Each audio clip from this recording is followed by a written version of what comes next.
everyone. Welcome to the Circular Edit, where we deep dive into sustainability, design, and system change. I'm your host, Aislesha, and today we have Lyba with us, who is an industrial and interaction designer.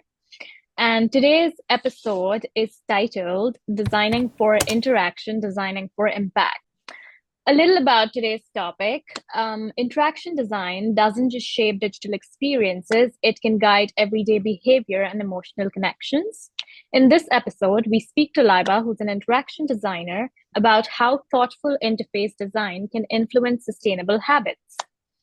From intuitive systems to storytelling and digital nudges, we explore how design can empower users to make circular choices and relate more meaningfully to the materials they use and consume. So let's get right into it. Hello, thank you so much for having me. I am flattered to be here. So yeah, let's get Well, we're started. flattered to have you. So let's start with segment one, which is personal journey and design approach. So tell us a bit about your background, what brought you into interaction design, and when did you first start thinking about sustainability in your work? So I did my bachelor's in industrial design, which is product design major, so mostly tangible products. And I did my master's in interaction design. So design has always been about making sense of things for me.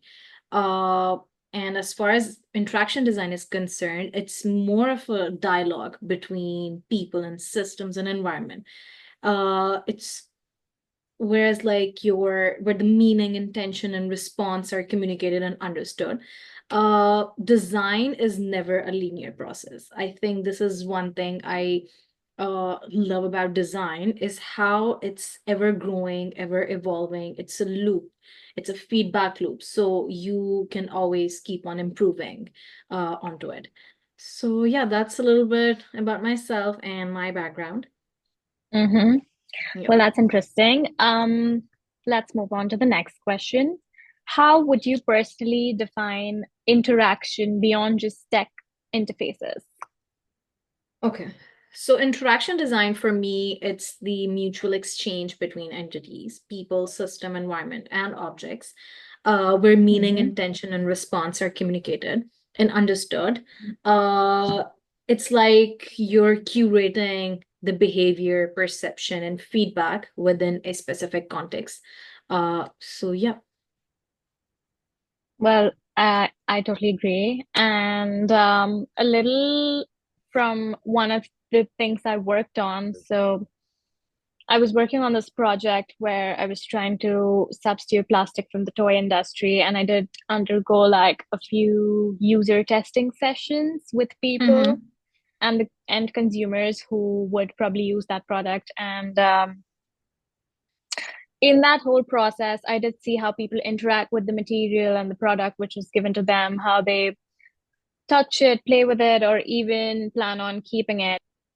And in this process, I did realize how much of a hand we have as a designer in the way people behave or make decisions without them realizing it, which is interaction design for me as well. So I do agree with what you said. Yeah. Should we move to the next segment? Yeah, sure. So moving on to segment two, that is guiding behavior through design. In your experience, how can design influence user behavior, especially in relation to sustainability? I think design in itself, it's you study the human behavior. You do your research, primary, secondary research on how your user is going to interact with the product. So based on that knowledge, you can always nudge and educate and enable the user to make the decisions that you want in that capacity. For example, if we're talking about like sustainability, an example that comes into my mind is So when you so in the new cars, there are like different modes. For example, in default mode, then eco mode, and then there's custom mode, then there's sports mode. So each of the mode has their own things. So for example, if you're designing the interface, you can start off by putting the eco mode as a default mode. So every time the user is using the car, uh, the default is eco mode. So this way you are making it easier for the user to maybe use those options that you want them to use, which again in sustainability is about uh, low fuel consumption and all those things. So yeah, I think design, this is the thing about design. You can use it to maneuver the user as you want them to.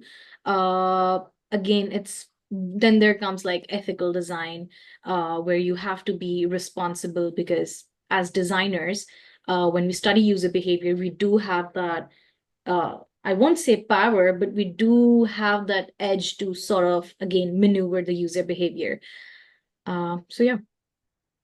I agree. I think one example that pops up right up front when we talk about design influence, um, design influencing user behavior, I think we did speak about it initially as well. It was that UNICEF campaign, which was an interactive screen in a public space, Mm-hmm. which displayed a loaf of bread, and every time you would swipe a card, a loaf of bread would fall on the other side, which would directly donate a meal to the ones in need, which I think it's a very simple interaction, but it speaks wonders. It's very powerful. I think it's about the narrative and storytelling as well, that Hmm. how you can create an emotional connection using the narrative or the story, and shift the value that it's associated with it. Because again, when the customer is going to see that the moment they swipe the card, there's a bread falling, Mm. and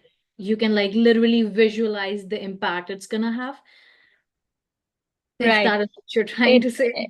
that is exactly what I'm trying to say. I think it makes people feel the impact of their action instantly, Hmm. which is the key. Yeah, yeah. Positive reinforcement, I think, always works. And again, in design, when you're showing the user the immediate response of what their actions are, I think it's always a good cycle. Hmm. Yeah, Yeah. I agree. Moving on to the next question. Okay. Can you tell me any project that you came across where an experience was designed to encourage more responsible consumption or use? Okay, so yeah, I remember I came across this project online somewhere, and the whole concept was how to manage the domestic household waste, and again, giving an incentive or a positive reinforcement to the user. So I think what they did was, I'm not sure about it. Correct me if I'm wrong. So I think what they did was ask people to get the garbage they have, and based on that, you get reduction in your rent. I think you're talking about the Korean digital food waste systems. I've heard it as well. I think they link up some scanner to your apartment and you throw in the bin, throw in the food Yeah, waste, and then it gets deducted from your monthly rent. Yes, I think yeah, it's like a very classic digital interaction plus real-time feedback system they've created for themselves. yeah, yeah. There is one more example which is at the top of my head. If you've heard the Loop, I think we've seen it in UK as well. It's run by the Terra Cycle. It Okay. is in other places as well, US, Canada, and it's more of a return packaging system. So they link up with companies like Nestle, Unilever, P&G, and Hmm. you as a consumer, you will order something from their um, website platform, and they would send it in some reusable packaging like Okay. metal glass. If I'm not really sure what exactly do they send it in, but it's reusable containers. And what you do is you collect your stuff and you send the containers either back via mail or Mm-hmm.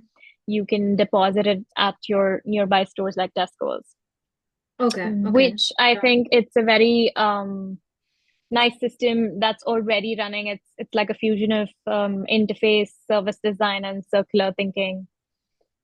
And Okay. it's already in the system and you can be a part of it. I think it's a very good initiative, even if you don't want to just actively be a part of something, or you don't have to like start it. You're already in a system which you just need to incorporate in your normal day-to-day life. Yeah. Moving on to the next question. What role do feedback loops or interface nudges play in that process? Feedback loops are a very interesting way of making your user aware of their choices, the choices that they're making, and making them more informed. So, in one way, because again, a lot of times the user is not aware of their impact or the impact of their choices. So, I think, yeah, it reinforces a positive behavior, it raises awareness, and it derives a habit formation as well. Whereas interface Holds them nudges it. accountable as well, right? I think it holds them Yeah, yeah, accountable. It's sort of like a reward system, uh, yeah. maybe short term or long term. It keeps them in a loop for longer. Exactly. Because again, positive reinforcement is always a nice motivation. It keeps you going. So nudges are subtle design interventions without making the user feel restricted. Like it does not restrict a path when you talk about like UX design. You still have the option to maybe pick yes or no, but it's like introducing different signs, like again, uh maybe a pop-up that is like an earth and it's saying, oh, like if you take this route, it's more sustainable for me, like I'm greener, I'm healthier, more oxygen, things like this. So those nudges are again design interventions without restricting the choices that a user already have. Right. I agree. I think it helps close the loop between awareness and action. Yeah, yeah. Okay, let's move to the next one. Do you think people respond better to convenience or consciousness when it comes to digital design? So in my opinion, I think people and users respond better to convenience first, but at the same time, Hmm, conscious decisions can sustain their loyalty. Why would I hmm, say convenience first? Because I think in this age and time, when we are exposed to so much information all the time, uh, convenience comes first. Anything that's easier to do, easier to achieve, easier path, the user is gonna take that. Uh, Again, there are multiple reasons why convenience comes first. First is like the cognitive load is low, frictionless experience is more rewarding. hmm. Convenience actually creates habits. So if you keep on doing something over and over again, just because it's convenient, you're gonna fall into having a habit of it. Whereas I think consciousness, on the other hand, it makes you aware of your choices, which again, brings customer loyalty in those parts of the design, but at the same time, it empowers the user as well, because you know you're making conscious decisions. Uh, yeah, but I think Right. in digital design, like the sweet spot is to make conscious choices also the most convenient one. So make the most, like make your user aware of what they're doing. Again, the feedback loop comes in here, at the same time making it the most convenient option as well. So again, this is Right. the thing where the whole design part comes in. Like we as designers, we have this power to do that. We have this ability to maneuver the user and the user behavior, and then again based on those feedback, you can always improve on the system. I So yeah, think, yeah, we as designers, it is our role to make those conscious choices more convenient to the consumer so that they get into the whole circle of doing it. Like the example we spoke about, the loop thing. yeah. It's something which is already existing. It's in the Mm. system. So you just need to be a part of it. You don't, nobody's preaching here that, get into sustainability, do this, do that, or like you have to do it Yeah, this way or that way. You're just given a system which you have to be a part of. And that is making a conscious choice convenient. Yeah, I think the example of the Korea one was a very good example, like how you are making, like you want people to recycle their waste, but at the same time you're making them aware, you're asking them to make a conscious decision, but at the same time you're making it very convenient as well. For example, having them get some leverage on their rent. So Mm, again, I think that is a very good example of making the user be conscious of their decisions, mm, uh, whereas making it the most convenient thing for them convenient as as well. well. Yeah. Yeah. I just wanted to put up one more example, which I remember. So in India, Yeah. in a few places like Pune, Bombay, Delhi, Bangalore, there are these new systems which have started. It's the zero waste refill stores. Okay. Um, I think there's Green Mantra in Bombay and Bare Necessities in Bangalore, Yeah. where so this is what we were talking about. How do you make these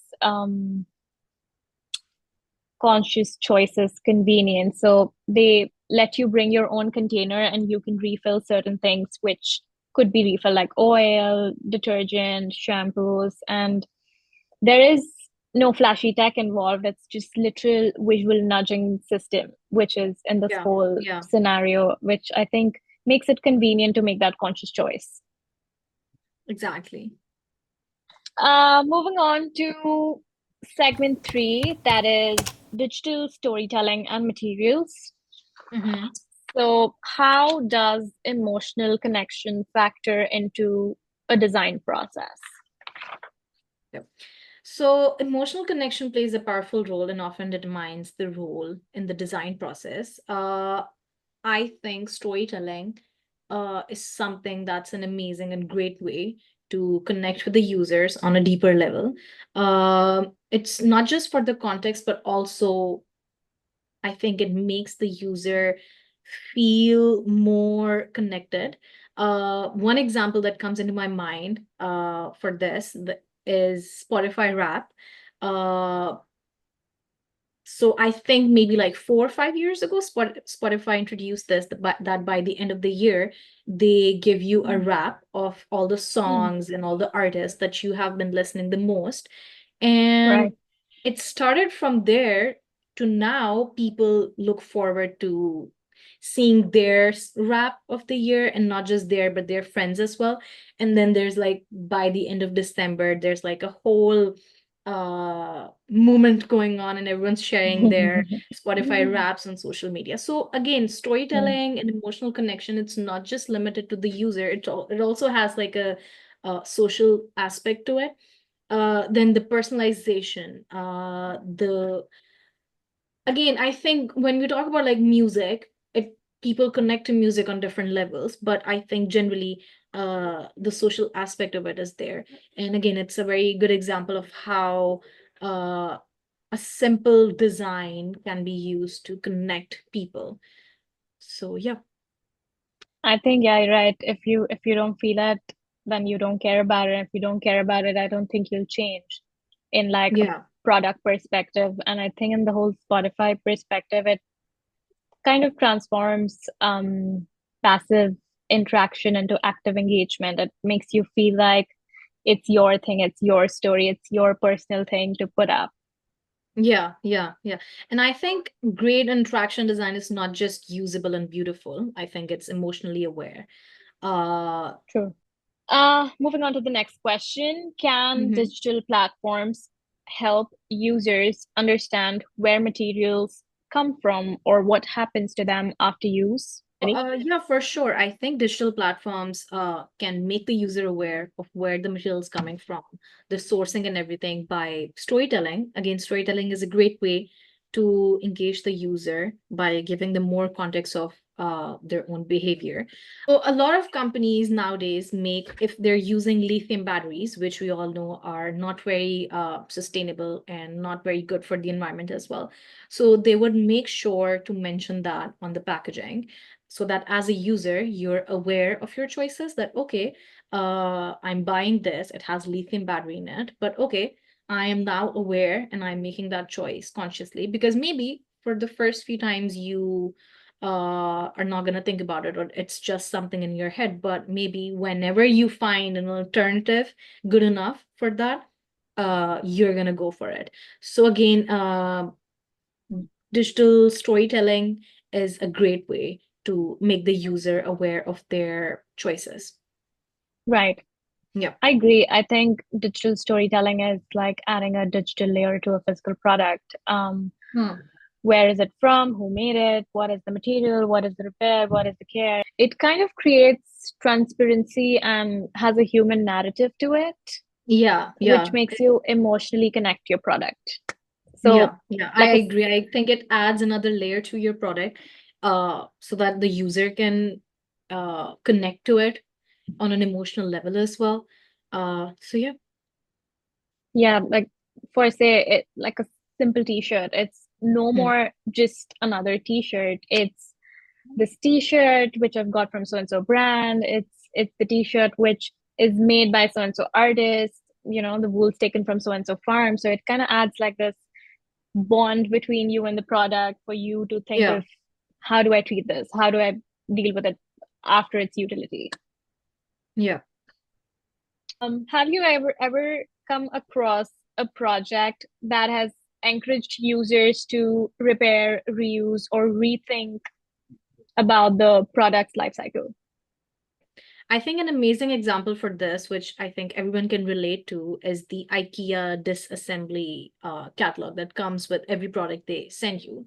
So the main purpose, the main reason for it is that, okay, when you're done with the product, when it's served its purpose, you can disassemble it, and then you can literally just recycle it. Because again, some parts of wood, the nuts and bolts, they're metal, so they can't be recycled together. So they give you like a proper manual on how to disassemble it and recycle it. So I think that is one of the really good examples.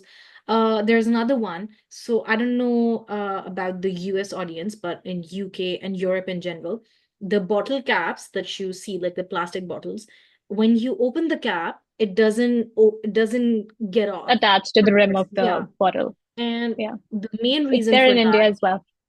oh, that's good. That's good. And the main reason for Mhm. that is to make the recycling more easier.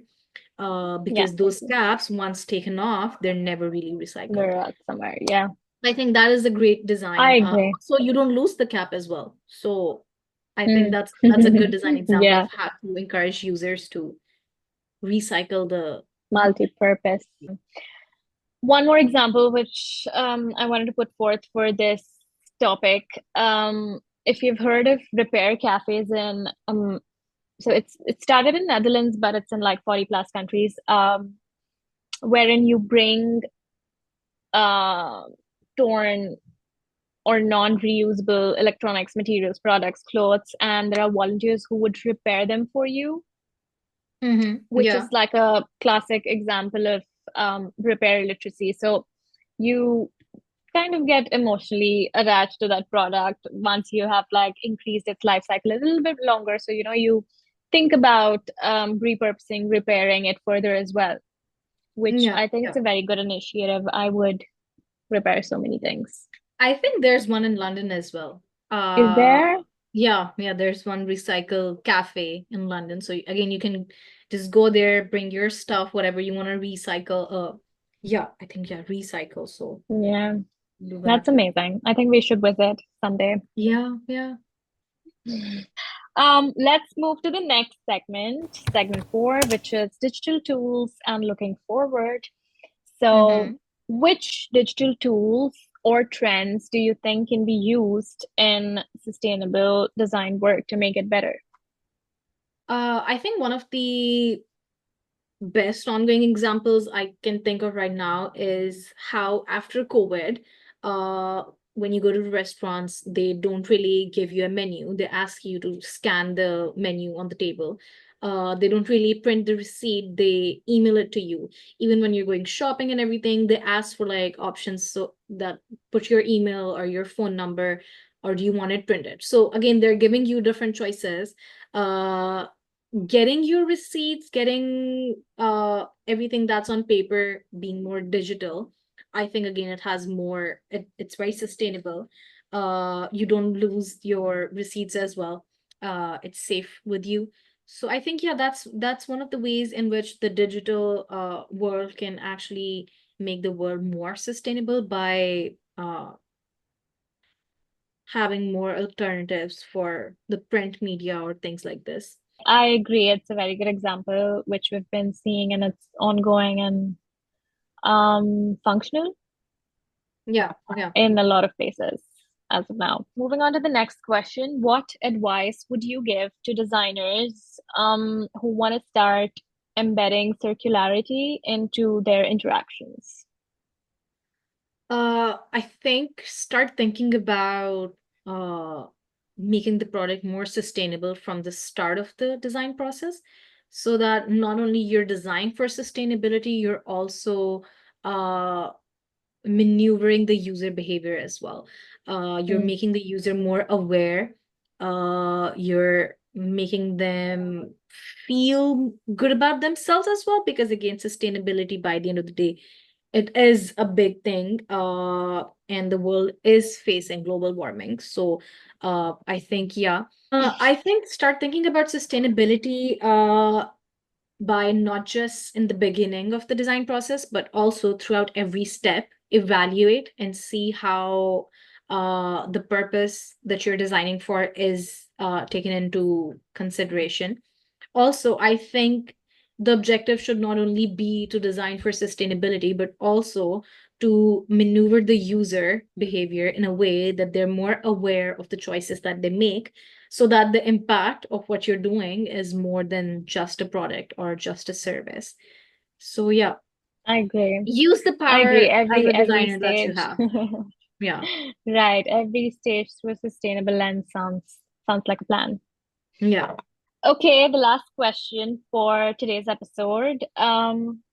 If you could redesign one everyday product for a more sustainable future, what would it be? I think I would go for packaging design in general. Every time I go to a grocery store, I see so much plastic. I see even like a single orange wrapped into a plastic. I think we can do better as a society, as a community, as designers, as engineers, to come up with more sustainable packaging options. And not just that, not just the plastic one. If you order anything online, the packaging that it comes with, a lot of cardboard, uh, I think I would for sure redesign that so that less materials used, it's more safe. Yeah, I think I would keep those things in my mind before redesigning the packaging. Overall, carbon emission would be low. I think Yeah, that's a yeah. very good pointer you picked up there. Okay, I think that's about it for today's episode. Thank you so very much, Lyba, for your thoughtful insights. I think this episode really highlights how interaction design is way more than just screens. It's about habits and emotions and relations you have with the product you're using. And hopefully, it nudges our listeners into thinking about not just what they design or use, but how they can extend the life cycle of the product. Do you like to say anything? Yeah, thank you so much for having me. And I think what you're doing here is very important. I think people, as designers, we should be engaging in these conversations quite often, because again, it's not just only for the users, for the listeners, it's also, it's more intriguing, it's thought food. uh so yeah, I'm really happy with what you're doing, and I'm glad to be here. Thank you so much for having me for Well, your podcast. thank you for joining us. That's about it, folks. We'll see you in the next episode. Until then, join the loop, stay curious.